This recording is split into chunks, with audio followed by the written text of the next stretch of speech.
Welcome back to Storytime with Nini. I hope everybody is doing well. I came on again today to tell you guys about a time that I was followed to my attorney's office. Okay, once upon a time, I had a few errands to run one day, and I stopped at a few places like the post office, the grocery store, pharmacy, the lady who does my hair, a few places that day, doesn't matter. There was a guy who was following me to every location that I went, but I only noticed him at the pharmacy and at my hair salon. So I didn't think much of it because the pharmacy and the hair salon are in the same shopping center. I didn't really think much of it. I had my son with me that day. He was a lot younger, way younger than. I had my son with me that day, and he noticed everywhere we went, he saw the same guy, and I'm just like, I didn't really pay it any attention because you just can't think that somebody's following you. So, or at least we're not allowed to really think that somebody's following you because you don't want to like seem crazy. So I didn't really pay it any attention until I got to my attorney's office and I saw him again, and my son's like, yeah, Mama, I think that he's following us. Like everywhere we go, he's following us. So I started feeling nervous, and I was trying not to, still ignoring how I was feeling. I went into the attorney's office. He followed me in there, and I'm like, I'm not gonna risk it. I turn back around, I walk out the door. He starts following me to my car, but he paused. I actually got in my car. He paused like midway.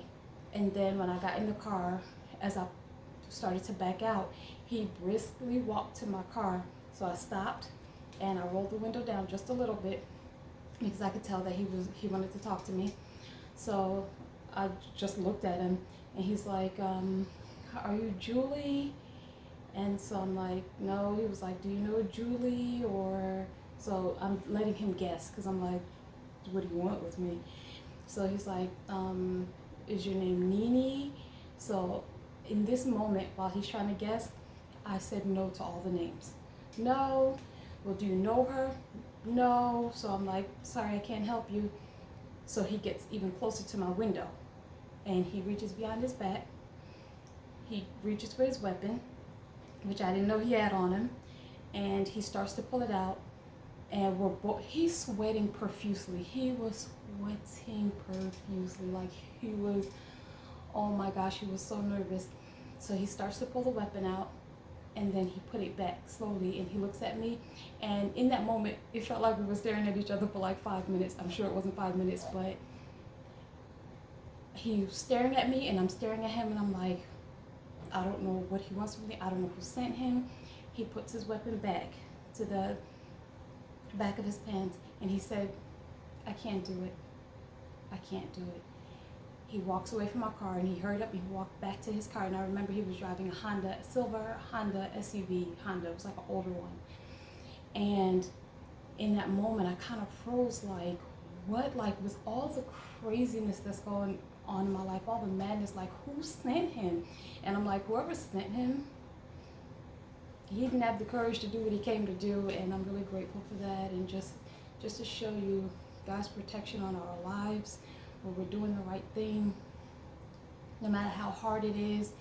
And those times was a really hard time for me, just even with me just having to have an attorney for the reason why I had to have an attorney. It was really hard, but he changed his mind instantly in that moment, and I'm here to share the story with you guys.